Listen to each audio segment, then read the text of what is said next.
بسم اللہ الرحمن الرحیم۔ السلام علیکم ناظرین۔ کارلا فٹ ٹکر ایک طوائف کے یہاں پیدا ہوئی۔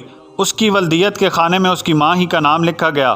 شروع سے ہی گندے ماحول اور عدم توجہ کے باعث صرف 8 برس کی عمر نے اس نے سگریٹ پینا شروع کر دی اور بمشکل 10 برس کی عمر میں اس نے چرس بھی پینا شروع کر دی تھی۔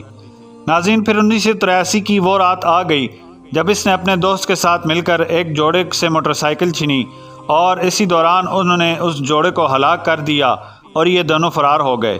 لیکن چند ہی دنوں بعد پولیس نے انہیں گرفتار کر لیا اور ٹیکساس کی مقامی عدالت میں مقدمہ چلنے کے بعد دونوں کو سزائے موت سنا دی گئی۔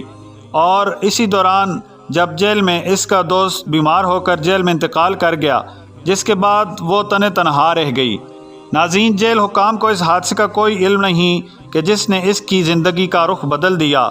وہ لڑکی جو بات بات پر جیل انتظامیہ کو ننگی گالیاں دیا کرتی تھی، وہ اچانک اپنا زیادہ تر وقت بائبل کے مطالعے میں گزارنے لگی۔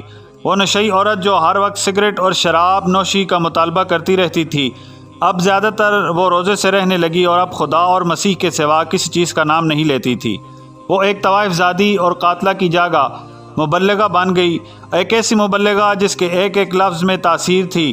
پھر اس نے جیل ہی میں شادی کر لی اور تبلیغ کو اپنا نصب العین بنا لیا۔ ناظرین، اس کی بدلی ہوئی شخصیت کی مہک جب جیل سے باہر پہنچی تو اخبارات کے رپورٹر جیل پر ٹوٹ پڑے اور امریکہ کی معاشرتی زندگی میں بھوچال آ گیا۔ یہاں تک کہ پوپ جان پال نے بھی زندگی میں پہلی بار عدالت میں کسی قاتلہ کی سزا معاف کرنے کی درخواست کر دی۔ ناظرین، سزائے موت سے 15 روز قبل جب لیری کنگ جیل میں ٹکر کا انٹرویو کرنے گیا تو دنیا نے CNN پر ایک مطمئن اور مسرور چہرہ دیکھا جو پورے اطمینان سے ہر سوال کا جواب دے رہا تھا۔ لیری نے اس سے پوچھا، تمہیں موت کا خوف محسوس نہیں ہوتا؟ تو اس پر ٹکر نے کہا، نہیں، اب مجھے صرف اور صرف موت کا انتظار ہے۔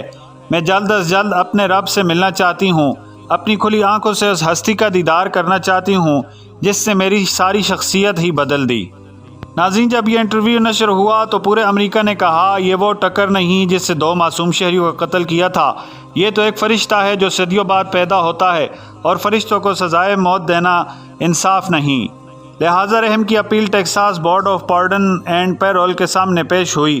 18 رکنی بورڈ نے کیس سننے کی تاریخ دے دی، مگر 2 ممبروں نے چھٹی کی درخواست دے دی، جبکہ باقی 16 ممبران نے سزا معاف کرنے سے انکار کر دیا۔ یہاں تک کہ چیف جسٹس نے کہا، جس عورت نے قتل کرتے ہوئے 2 بے گناہ شہریوں کو کوئی رعایت نہیں دی، اسے دنیا کو کوئی منصف رعایت نہیں دے سکتا۔ ہم خدا سے پہلے ان 2 لاشوں کے سامنے جواب دہ ہیں جنہیں اس عورت نے ناحق مار دیا۔ پھر 3 فروری کو ٹکر کو صبح زہریلا انجیکشن لگا کر سزائے موت دے دی گئی۔ 4 فروری کو جب CNN کارلا فٹ ٹکر کی موت کی خبر نشر ہو رہی تھی تو میں نے اپنے ضمیر سے پوچھا کہ وہ کیا معجزہ ہے جو امریکہ جیسے سڑے ہوئے بیمار معاشرے کو زندہ رکھے ہوئے ہے۔ تو حافظے میں حضور سرور کونین صلی اللہ علیہ وسلم کا قول گونج اٹھا، اگر میری بیٹی فاطمہ بھی چوری کرتی تو میں اس کے بھی ہاتھ کاٹ دیتا۔ اور حضرت علی رضی اللہ عنہ کا قول بھی زریں چمکنے لگا کہ معاشرے کفر کے ساتھ تو زندہ رہ سکتے ہیں لیکن ناانصافی کے ساتھ نہیں۔ ناظرین، امید کرتے ہیں آج کی ہماری ویڈیو آپ کو پسند آئی ہوگی، اور اگر ہماری ویڈیو پسند آئی ہے تو ہماری ویڈیو کو لائک اور شیئر کریں اور ہمارے چینل تاریخ جہاں کو سبسکرائب کریں۔